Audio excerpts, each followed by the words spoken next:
Le cri de l'enfantement. Ah, sauve le bébé. Le cri de l'enfantement.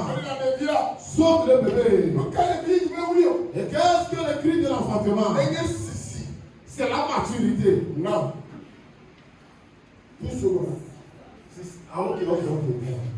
Le fait de pousser. Le fait de pousser. Que la femme a avant d'accoucher. L'accouchement ou l'enfantement de la femme. Et c'est comme s'il a connu de mort. La connue de la mort. À cet instant, la personne peut vivre ou mourir toutefois. Et toute femme enceinte, et son enfantement, et d'autres elle manque d'elle-même. Maintenant, si la femme ne veut pas pousser, elle ne veut pas souffrir pour un temps, soit l'enfant va mourir, soit elle-même aura des blessures. Pourquoi la femme va crier? Mais nous parlons de quel enfant? Nous ne parlons pas de la grossesse charnelle. Toute personne ayant un projet, toute personne ayant un désir pour réussir, toute personne ayant une volonté pour avancer, la personne est enceinte. Mais à la lumière de la chose, et c'est l'enfantement. Raison pour laquelle est-ce que c'est nécessaire? Oui, c'est nécessaire. Nécessaire où? Dans la prière. Jésus lui-même, la finalité de Matthieu 7, premièrement, demande. Et on te donnera. Celui qui veut demander, il sait qui va trouver la chose. Il va falloir qu'il crie avant de le demander. Il va prendre auprès de la personne. Secondo, elle dit cherche et tu trouveras.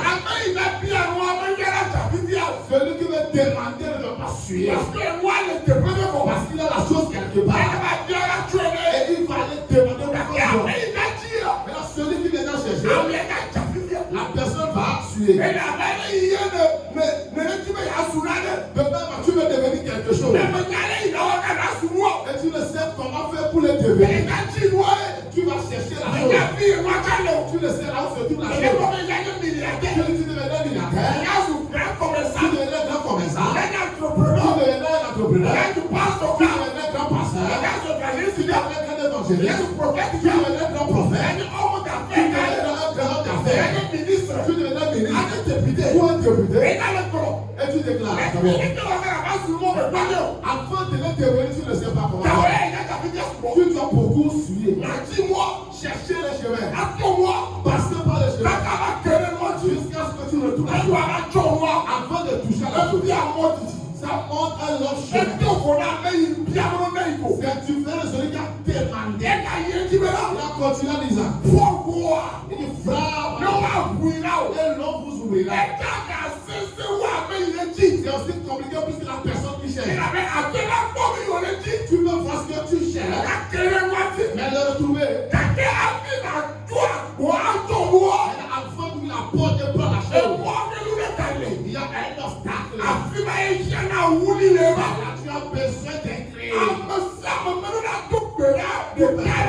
Nous avons fait la même prière dans cette vie. Celui qui veut réaliser des choses. Celui qui a pour celui à qui on a légué les vies. Leurs prières ne sont pas identiques. Certains dans cette vie. La souffrance pour la prière. Des mecs qui arrivent. Enfants ne vont plus prier. Seigneur, merci. Merci à mon père à l'église. Merci à mon à l'église. La prière de tes enfants te met. Mais toi aujourd'hui, ton père n'a pas pu réaliser. La mère n'a pas pu réaliser. Le frère n'a pas pu réaliser. La femme n'a pas pu réaliser. Mais là tu cherches. Il y a trop d'obstacles. C'est à ce moment on crie. Pourquoi on crie?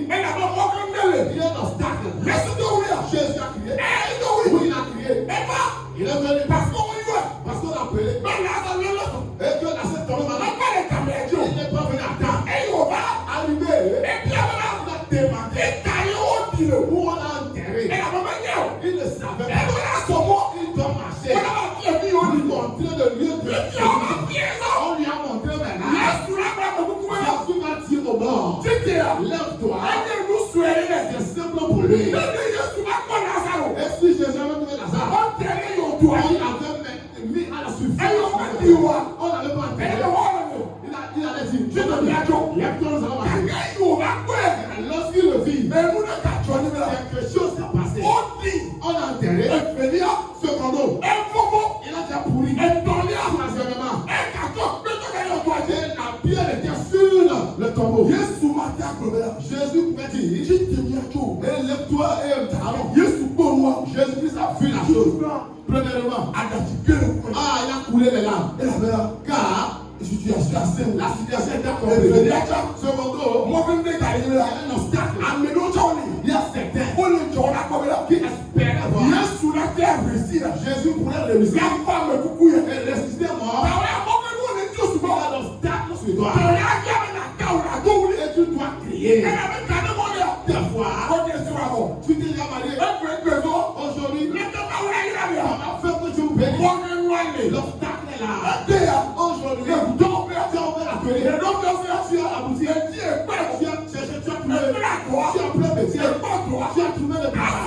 Maintenant, comment faire pour que tu aies pour que les clients viennent et trouver l'argent? Acheter une voiture, construire maison. C'est le problème. Ce n'est pas que tu cherches. Tu as trouvé la chose. Maintenant, le cri qui va faire lever la chose, c'est ce qui reste. Jésus, il dit ceci. Le mort ressusciter un cadavre est différent. Est différent de ressusciter un cadavre pourri qu'on a enterré. Et il a récupéré la Bible dit Jésus a crié dans Jean chapitre 1. Une voix forte. Elle s'est criée. Une voix forte. Elle a déclaré Lazare, sors. Pourquoi? Il allait accoucher. Un enfant. Il a ressuscité les morts. Voilà. Elle est un petit. Maintenant, expérience. Il y a l'expérience. C'est que la chose est détruite. Il n'y a plus de possibilité. Cette grâce déclarée qu'il a déjà pourri. Mais la seule qui était là, ce n'est pas lui qui ressuscite. Il a qu'à faire la mort. Il dit Lazare, je t'en supplie. Non. Il doit crier. En quoi tu traverses? Qu'est-ce que tu désires voir? Mais tu vois des handicaps. Mais c'est une grossesse. Et tu veux accoucher. Hébreux 7, verset 7. Eh bien, il dit, celui qui dans ce jour de chair, il y a besoin des grands cris.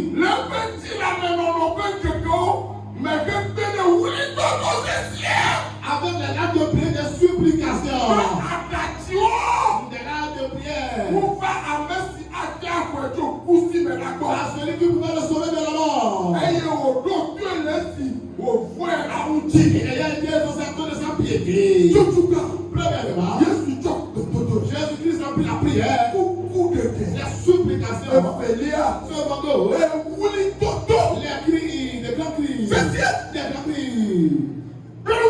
Avec quoi? Que Jésus le dit avec. Jésus-Christ sur la terre. Il fait trois choses. La prière. Oh Dieu. Oh Dieu. Secondo. La supplication. Papa. Père. Aie pitié de moi. Si cette coupe n'est pas moi, je ne la mets pas. Troisièmement. Et les grands cris. Oh Père. Oh Père. Oh Père. Troisièmement. Les larmes. Les larmes pour manger. Papa, je ne mourrai pas. Et abandonner ce travail. Je ne vais pas mourir. Et le travail, je ne vais pas mourir. Pas qu'il pleurait. Parce qu'il sait quelque chose. Il pleurait. Parce que nous, ce que Dieu lui a dit de faire, il doit l'accomplir. Il pleurait parce qu'après sa mort, celui qui devait croire en lui doit être propre et pieux. Pour quelle raison il criait? L'homme ne crie pas pour que lui seul soit libre. Ceux qui cherchent Dieu, ils ne cherchent pas Dieu pour eux-mêmes. Ils cherchent Dieu pour la génération à venir. Ceux qui travaillent violemment, ceux qui prient dangereusement, ceux qui cherchent Dieu, pour que Dieu fasse quelque chose pour eux. Ils ne pensent pas pour eux seuls. Ils pensent ce qui m'est arrivé ne va pas arriver. Ce qui m'est arrivé ne va pas arriver sur mes enfants. Ce qui m'est arrivé ne va pas arriver à mon tour. Et c'est la cri là. Toute personne qui a prié dans la prière, dans le jeu, dans le sacrifice, la personne pense à la vie, pas lui-même. Pourquoi il faut crier? Parce que toute personne ayant une grossesse et qui veut accoucher, il y a des oppositions. D'autres charnellement et d'autres spirituellement. Jésus, l'ennemi charnel s'est opposé à lui. Et la chance, le début de la grossesse, là où Dieu avait annoncé cela, et c'est celle levé. Là où ne peut pas parler sans prier, on va protéger cela. À sa naissance, il y avait une opposition. On ne l'a pas conçu là, on devait le sécuriser. Et on l'a conçu dans la bergerie. Troisièmement, le changement étant spirituel. Et l'autre, c'est l'idée. Et on a parlé de l'étoile. Quand t'appelles le jour et l'heure précis, il allait faire du mal. Comme cela n'est pas compris, il s'est levé de tuer tous les garçons. Et né en ce moment, pourquoi? Tout enfant que tu vas concevoir, il y a l'opposition. La boutique est installée. Il y a une opposition. Le travail à faire. Il y a une opposition. Là où tu as planté l'atelier, il y a une opposition. Là où se trouve l'église, il y a une opposition. D'autres sont charnels, d'autres sont spirituels. Une chose qui veut repousser l'opposition, c'est les cris. Raison pour laquelle lorsque les gens combattent, et la combat était rude, ils combattaient. Pour la fête qui était devant, crier plus fort. C'est normal. Et ôter le vêtement. Pourquoi? Seul Dieu pouvait le faire. Écoute-le. Apocalypse 12, dernier d'Apocalypse chapitre 12. Une femme est enceinte. À terre. Pour que la femme accouche. Pour accoucher, tu l'as révélé. Il y a un dragon. Un dragon à 7 têtes. A ouvert la bouche. Parce que la femme a dit pour engloutir la vague. Raison pour laquelle faire la